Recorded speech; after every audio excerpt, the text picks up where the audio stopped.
नहीं निकलता है ना एग्जाम तो दिल बहुत टूटता है। 18 साल के आप होते हो, पहली बार आपको इतनी उम्मीदें होती हैं। 2 साल तक आप उस रेस में भागते हो, लास्ट में सपना जब टूटता है तो संभालना थोड़ा मुश्किल होता है। तो करो ना यार, आग लगा के करो जीवन में, मजे लेके जाओ जीवन के, बोझ में मत करो। पहले दिन 8 होगी, अगले दिन 9 होगी, अगले दिन 10 होगी। धीमे धीमे धीमे प्रैक्टिस के साथ आप इंप्रूव करते हुए 12 पे पहुंच जाओगे अगर आप में जुनून है। हार नहीं माननी। पूरे दिन आलस लगता है, पढ़ने का मन नहीं करता है, मोबाइल चलाओ तो लगता है कि पढ़ाई क्यों नहीं कर रहा हूँ, डिप्रेशन आने लगता है। पढ़ाई में कॉपी उठा के बैठो तो पढ़ने का मन नहीं, फिर हाथ में मोबाइल पकड़ लेते हैं, एक लूप में फंस गए हैं। इसी तरह से काली अंधेरी रात आ जाती है, रात में 3-4 बजे तक जगते हैं, आंखें नीचे से काली पड़ रही है, अंदर से आंखें लाल हो रही है, सो जाते हैं, सुबह फिर देर से उठते हैं। यही तो चल रहा है ना जीवन में, क्योंकि जाहिर सी बात है कि पढ़ाई कहीं ना कहीं आपको बोरिंग लगती है। सुबह जल्दी उठ नहीं सकते, रात में देर तक जागना ही जागना है। दिन भर पढ़ाई करते हो पर क्या पढ़ा पता नहीं चलता। मोबाइल पे लगातार रील्स देख रहे हैं, शॉर्ट्स देख रहे हैं, पर इसके बाद भी कोई चीज ऐसी नहीं है जो दिमाग में बची हो, ऐसी कोई चीज नहीं है जो दिमाग में बस गई हो। पर मैंने कहा ना, अगर आपको सच में लाइफ में बड़ा इंसान बनना है, आपको कुछ सच में बड़ा अचीव करना है, तो आपको उतने ही समय के अंदर उस बोरिंग चीज को रोज करना पड़ेगा। बस यही इसका सोल्यूशन। क्यों नहीं पढ़ सकता मैं 12 घंटे अगले दिन? अगर मैं प्लानिंग से 4-4 पहर में डिवाइड कर लूं और 3-3 घंटे पढ़ूं, नहीं होगी 12 घंटे पढ़ाई, कोई बात नहीं। 10 होगी, 9 होगी, 8 घंटे तो इफेक्टिव निकल के आएंगे ना इसमें से कम से कम।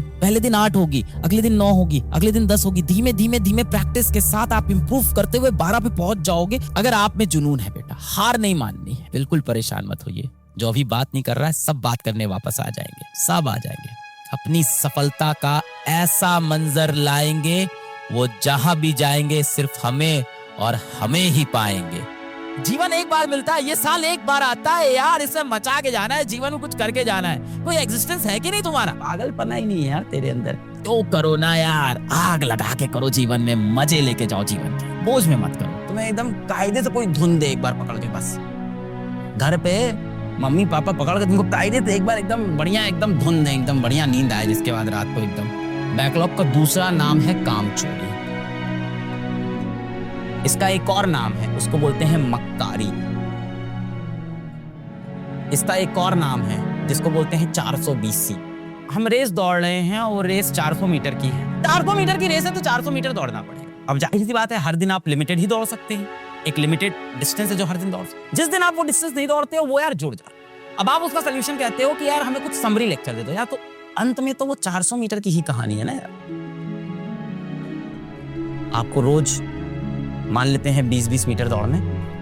अब आप जब 20 मीटर नहीं दौड़ते हो, आप 3 दिन नहीं दौड़े, 60 मीटर हो गया। अब आप कह रहे हो सर इसका कुछ सोल्यूशन बता दो।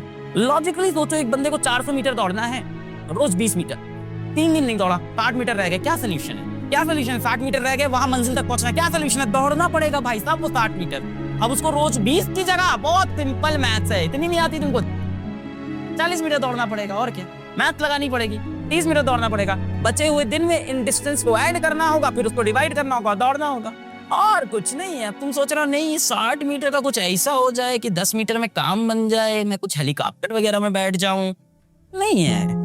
मैं समरी देख लूं, मैं रिवीजन लेक्चर देख लूं, कम क्वेश्चन सॉल्व कर लूं, थोड़ा सा कम प्रैक्टिस कर लूं, तो थोड़े से कम नंबर भी ले लेना बेटा। किसी महान इंसान ने बड़ी सही लाइन बोली है, there is no alternative to hard work. उभर के तो आना पड़ेगा ना, क्योंकि जो उभर के ऊपर आएगा वही तो नायक होगा, वही तो हीरो होगा जीवन का। जीवन में हीरो बनना इतना आसान थोड़ी है, वरना हर कोई हीरो होता है जीवन का। क्यों कुछ लोगों की कहानियां हम लोग सुनते हैं, बाकियों की नहीं सुनते हैं?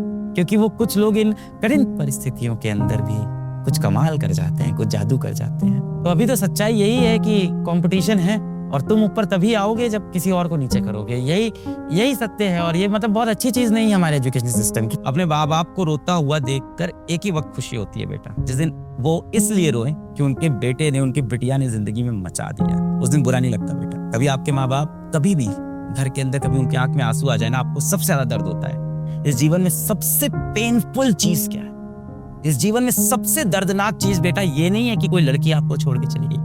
इस जीवन की सबसे दर्दनाक चीज ये नहीं है कि आपके पास कोई महंगा फोन नहीं है। इस जीवन की सबसे दर्दनाक चीज ये नहीं है कि आप किसी एग्जाम में फेल हो गए। इस जीवन की सबसे दर्दनाक चीज है कि जब आप जवान हो, आपके हाथ पैर चल रहे हों और आपके माँ बाप आपकी वजह से रो रहे हो, आपके माँ बाप के आंख में आंसू हो और उसका कारण आप हो बेटा।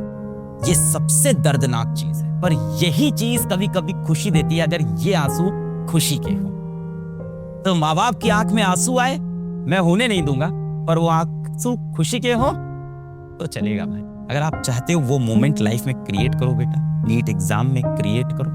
एग्जाम में सेलेक्ट होना ना होना एक बात है, पर उसके लिए आप अपनी तरफ से 100% दियो कि नहीं, ये बहुत इंपॉर्टेंट है। किसी भी चीज की बेटा, आप किसी भी कॉम्पिटिटिव एग्जाम की अगर तैयारी कर रहे हो लाइफ में, और आप जहां पे भी हो आज, आप अपनी जिंदगी में अपने इस तैयारी के सफर में कहीं पे भी हो, बस एक चीज याद रखना, हो सकता हो अभी ये सफर अच्छा नहीं चल रहा हो सकता हो अभी तक चीजें अच्छी नहीं हुई हो, आप दिन भर बैठ के उन्हीं चीजों को मत सोचो, बार बार मत सोचो कि अभी तक क्या नहीं हुआ, अभी तक क्या नहीं हुआ, अभी तक क्या नहीं हुआ। क्या कल आपकी मृत्यु होने वाली है? पता नहीं, पर ऐसा कुछ आपको प्लान तो नहीं है ना कि आपको कोई जानलेवा बीमारी नहीं है। आपके हाथ पैर चल रहे हैं, आपका दिमाग चल रहा है, इसको मत देखो बेटा, क्या बचा है ये देखो। आप अभी इसी वक्त में बेटा सेट टाइम t = 0।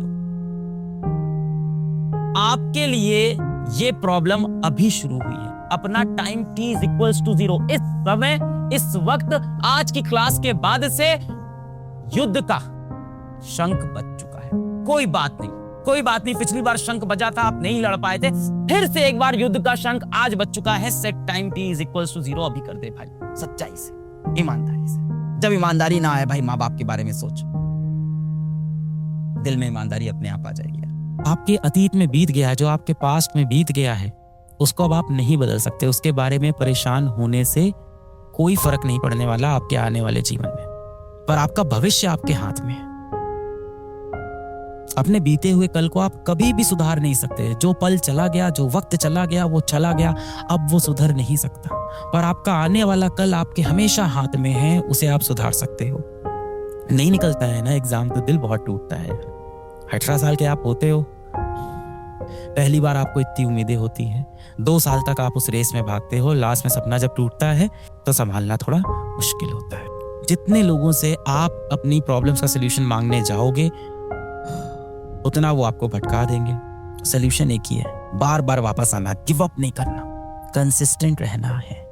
रस्सी हाथ से छूटी है ना, क्या वो हाथ छिला है ना, तुरंत जाएंगे बेटा, हाथ धुलेंगे, इस पे डेटॉल लगाएंगे, इसके ऊपर मरहम पट्टी करेंगे, वापस आके रस्सी पकड़ेंगे, कस के पकड़ेंगे, मजबूती से पकड़ेंगे, फिर छूटेगी, फिर जाएंगे, हाथ धुलेंगे, फिर वापस आएंगे। हारा वो नहीं होता है जो व्यक्ति एक बार गिर जाता है, हारता वो व्यक्ति है जो उठ के वापस खड़ा नहीं होता। 100 बार गिराएगी, मैं उठ के खड़ा होऊंगा। मेरी नजर में आप सफल व्यक्ति हो, अपनी नजर में भी आप सफल व्यक्ति हो, अगर आप हर बार उठ के वापस खड़े हो जाते। एक बार रस्सी हाथ से छूटती है ना, वापस पकड़ने में बहुत डर लगता है, ये कैसे पकड़े। और याद है, यही रस्सी आपने शुरू में 1 महीने कस के पकड़ रखी थी, छूट गई रस्सी, अब अगली बार पकड़ने में डर लग रहा है। जिंदगी में ना चीजें बिखरने में समय नहीं लगता, जिंदगी में चीजें बनाने में बहुत समय लगता है।